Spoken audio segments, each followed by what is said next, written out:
அதாவது நாம் மட்டும் பணக்காரனாக இருந்தால் போதும், எல்லாருமே நம்மளை விட ஏழையாக தான் இருக்கணும். நாம் மட்டும் நல்லா இருந்தால் போதும், நாம் மட்டும் அறிவாளியாக இருந்தால் போதும், நாம் மட்டும் படித்தா போதும், மற்றவங்களாம் படிக்கக்கூடாது, மற்றவங்களாம் முட்டாளாக இருக்கணும். இப்படிப்பட்ட நினப்பு தான் தனிமையில் மக்கள் இப்படிப்பட்ட நினப்பு என்னவாகும் அப்படின்னா, உறவு முறை ஏற்படுவதற்கு வழி இல்லாமல், உறவினர்கள் நண்பர்கள் இல்லாமல், பேசுவதற்கு ஆள் இல்லாமல் தனிமைப்படுவதற்கு தான் வழிவகுக்கும். எப்படின்னா, நீங்கள் பேசணும் அப்படின்னா எல்லாருமே அறிவாளியாக இருக்கணும். இந்த உலகத்தில் மூட நம்பிக்கை நிறைந்தவர்களே இருக்கக்கூடாது. எல்லாருமே அறிவாளியாக இருந்தால் தான் நாம் மட்டும் அறிவாளியாக இருக்கணும்னு நினைக்கக்கூடாது. எல்லாருமே அறிவாளியாக இருக்கணும் அப்படின்னு நினைக்கணும். அப்போ தான் நீ உனக்கு பேசுகிறதுக்கு ஆள் கிடைப்பாங்க. நீ மட்டும் அறிவாளியாக இருந்துட்டா எல்லாருமே முட்டாளாக இருக்காங்க அப்படின்னு வச்சுக்கோ. அப்போ உனக்கு பேசுகிறதுக்கு ஆள் கிடைக்க மாட்டாங்க. ஏன்னா நீ அறிவாளியாக இருக்கிற. அப்போது உனக்கு சகஜமாக பேசுகிறதுக்கு, சமமாக பேசுகிறதுக்கு, கலந்து உரையாடுவதற்கு உனக்கு ஆட்கள் தேவை. நீ மட்டும்தான் அறிவாளியாக இருக்க, மற்றவங்களாம் முட்டாளாக இருக்காங்கன்னா நீ பேசுகிறத அவங்க கேட்பாங்க, ஆனால் அவங்களால புரிஞ்சிக்க முடியாது. நீ பேசுகிறத கூட அவங்களால புரிஞ்சிக்க முடியாது.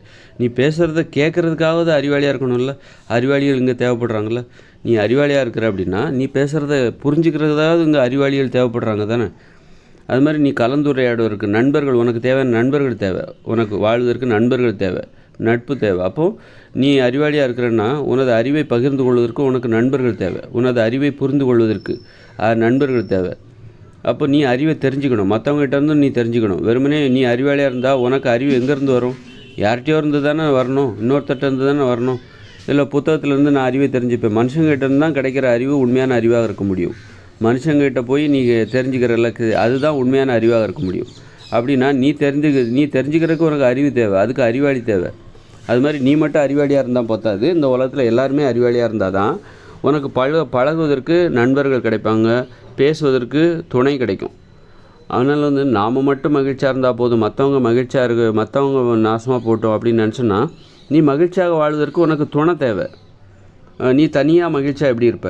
அப்போது மகிழ்ச்சியாக வாழ்வதாக இருந்தால் கூட உனக்கு ஒரு துணை தேவை, நிறைய பேர் தேவை. நீ விளையாடணும், நான் மட்டும் விளையாண்டா போதும், மற்றவங்க விளையாடக்கூடாது அப்படின்னா நீ தனியாக தான் விளையாடணும். அப்போ எல்லோரும் நீ விளையாடணும் அப்படின்னா உனக்கு 10 பேர் தேவை, 10 பேரோட துணை தேவை. நீ ஒரு கபடி விளையாடுறீங்கன்னா 10-12 பேர் தேவை. அப்போ எல்லாருமே விளையாடணும்னு நினச்சா தானே நீ கபடி விளையாட முடியும். அப்போ அதே மாதிரி தான் நான் மகிழ்ச்சியாக வாழணும் அப்படின்னா மகிழ்ச்சியாக வாழ்வதற்கு உனக்கு பிறருடைய துணை தேவை. தனியாக எப்படி மகிழ்ச்சியாக வாழ முடியும்? மகிழ்ச்சியாக வாழ வேண்டும் என்கிற நோக்கமுடைய உனக்கு நண்பர்களோ யாரோ ஒருத்தர் நிறைய பேர் தேவை.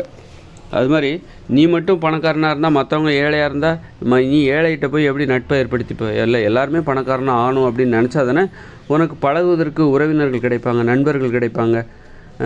அப்போது நீ என்றைக்குமே நம்மளை போல் எல்லோரும் இருக்கணும்னு நினச்சிக்கோ.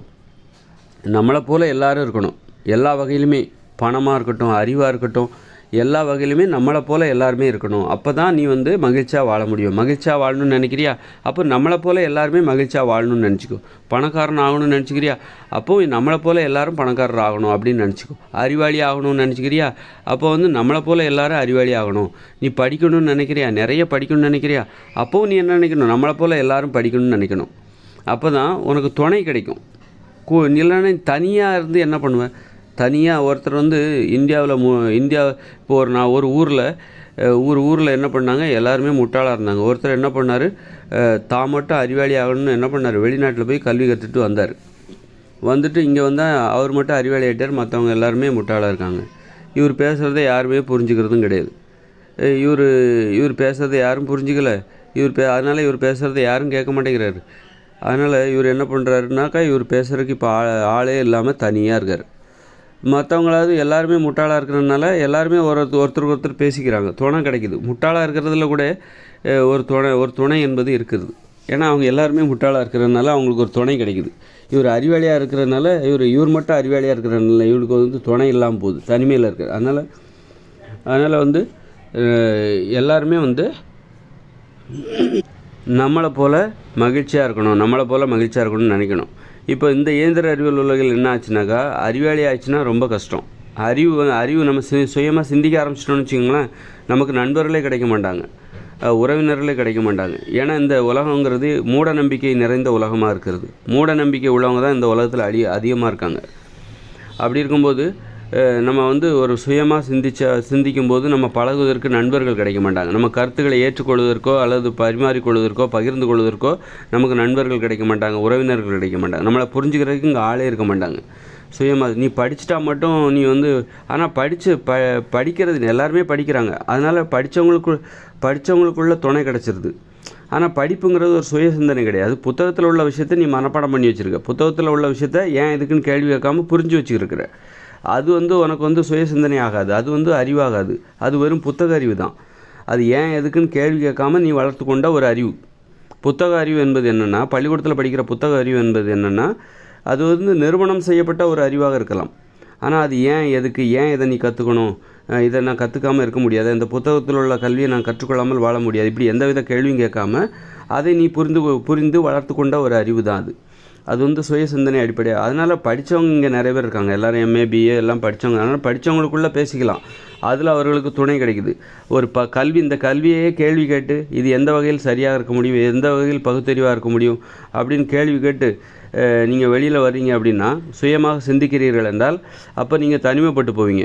அந்த மாதிரி ஆட்கள் இங்கே ரொம்ப குறைவாக இருக்கிறார்கள். சுயமாக சிந்தனை செய்து கேள்வி கேட்கக்கூடிய ஆட்கள், இங்கே இருக்கிற நடைமுறைகளை கேள்வி கேட்டு ஒரு மாற்றத்தை விரும்புகிற ஆட்கள், மாற்றத்திற்கு காரணமாக இருக்கிற ஆட்கள் வந்து இங்கே தனியாக இருக்காங்க.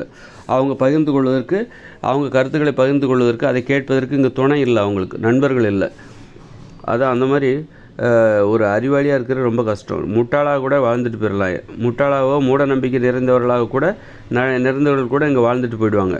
ஆனால் வந்து ஒரு அறிவாளினா சுய சிந்தனை உள்ள அறிவாளி. புத்தக அறிவாளிகளை சொல்லலை, இந்த டிகிரி வாங்கின அறிவாளிகளை நான் சொல்லலை. அவங்க இந்த டிகிரி வாங்குறவங்க இங்கே நிறைய பேர் இருக்காங்க, அவங்களுக்குள்ளே பழகுவதற்கு எளிது. அவர்கள்லாம் சுய சிந்தனைவாதிகள், அவங்கெல்லாம் படித்த முட்டாள்கள். அது படிக்காத முட்டாள்னா சுய சிந்தனை இல்லாதவர்கள் தான் நம்ம முட்டாள்னு நம்ம சொல்கிறோம். அப்படின்னா இப்போ முட்டாள்னா 2 கேட்டகரி, படிக்காத முட்டாள்களும் இருக்காங்க, படித்த முட்டாள்களும் இருக்காங்க. அது மாதிரி படிக்காத அறிவாளிகளும் இருக்காங்க, படிக்காத அறிவாளிகளும் இருக்காங்க, படிச்சுட்டு படித்த அறிவாளிகளும் இருக்காங்க. படிக்காத முட்டாளும் இருக்காங்க, படித்த முட்டாளும் இருக்காங்க, படிக்காத அறிவாளிகளும் இருக்காங்க, படிக்காத மேதாவிகள் எல்லாமே இருக்காங்க. அதேமாதிரி படிக்காத அறிவாளிகளும் இருக்காங்க, படித்த அறிவாளிகளும் இருக்காங்க. இந்த மாதிரி அதனால் எல்லாருமே நல்லா இருக்கணும் அப்படின்னு நினைக்கிறது தான் ரொம்ப நல்ல சிறந்த அறிவு. அப்போ தான் தனிமைப்படாமல் போவாங்க.